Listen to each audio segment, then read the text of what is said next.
Hello, this is Mark Wildman of Wildman Athletica here with JP of Ganbatte Fitness, and we are going to talk about more sled stuff. JP was telling me some very interesting stuff about sled work. JP is a new father, so he has less time to train. So let's talk about your accumulation of miles in relation to Worlds. Contact. So next year I'm going to be going to Worlds to compete at a 70.3 half Ironman. What that is, it's a 1.2 mile swim to a 56 mile bike ride to a half marathon. It's happening next year. It's a lot. It's a lot of stuff. It's a lot of volume. As a dad now, I have a 7-month-old kid. How do I balance having a business as a coach and a business owner and my training and my family? That'll be the biggest thing. Normally when I train, I put in about 15 hours a week of training. So now how do I manage that? So you do need to accumulate X number of miles per week in running in order to stay in the running conditioning and work on your technique and work on your breathing. Right. But you don't have that time anymore. Correct. So JP is, like all good coaches, finding a way to engineer his outcome in a specific way. He is reducing his overall time for running and the distance needed to do and everything by using sleds. Let's talk about this sled real quick and your old sled and the new sled. So this is the new sled, which is really cool. This is a Rogue sled. I don't know what they call this, but I instantly think of some obscure American history when I see this thing.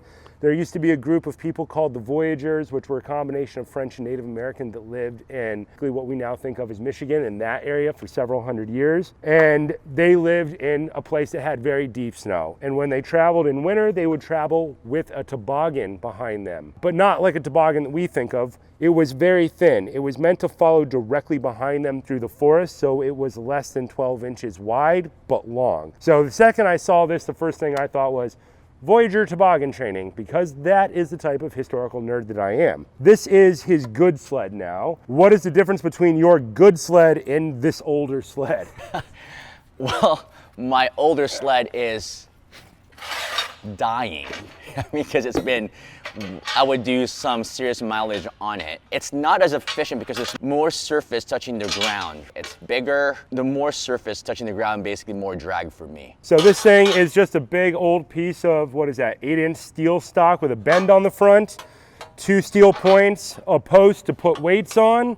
And I've dragged these things with JP before. I haven't done this one, but I've done this one, and it is in fact fairly terrible because there is a lot of drag. It's a lot of drag. This new one, being much thinner footprint, right, has simply less drag. So more force over one spot, but less overall friction. So how are you making your running workouts shorter by using the sled? So I use the sled for sprints. It's my version of track workouts. Strength is based on who can pull load further and faster. Adding more weight on the sled, pulling, it promotes good lean technique for a runner. A lot of times runners think that speed is found by a bigger stride. It's actually by a good lean. So leaning and allowing the right mechanics to pull when you're pulling the sled. So instead of running this way, now you're running in this position because the sled allows you to get into that position. I don't run a lot because I've had a lot of knee surgeries.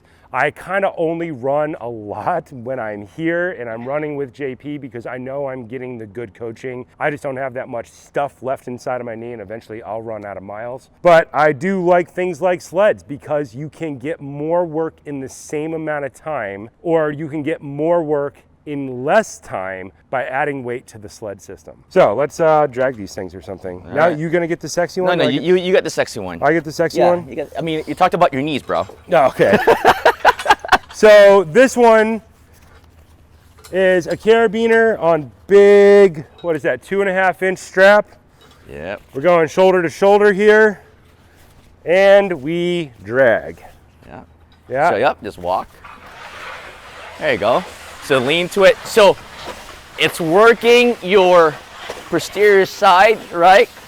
Working this. Also that nice lean forward where you get when you're running. So you're running, you're always here.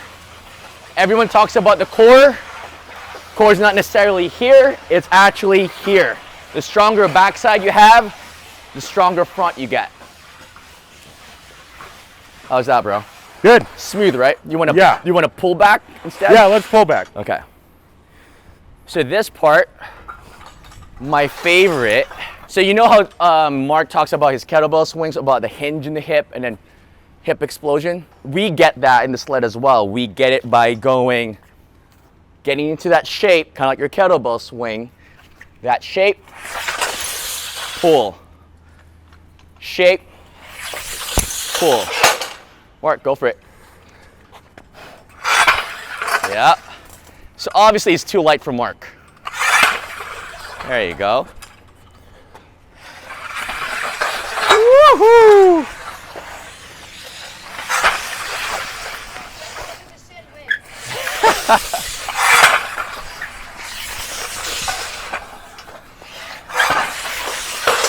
Got it, Mark. I'll run myself right over with this thing. Exactly. So, but that just means that, you know, needs to use more weight. Simple things. Push and pull. Drag and pull. Get better at it, add more weight, write it down. However many you're doing, control your rest periods. The program writes itself. The clock is your key. Clock is your key.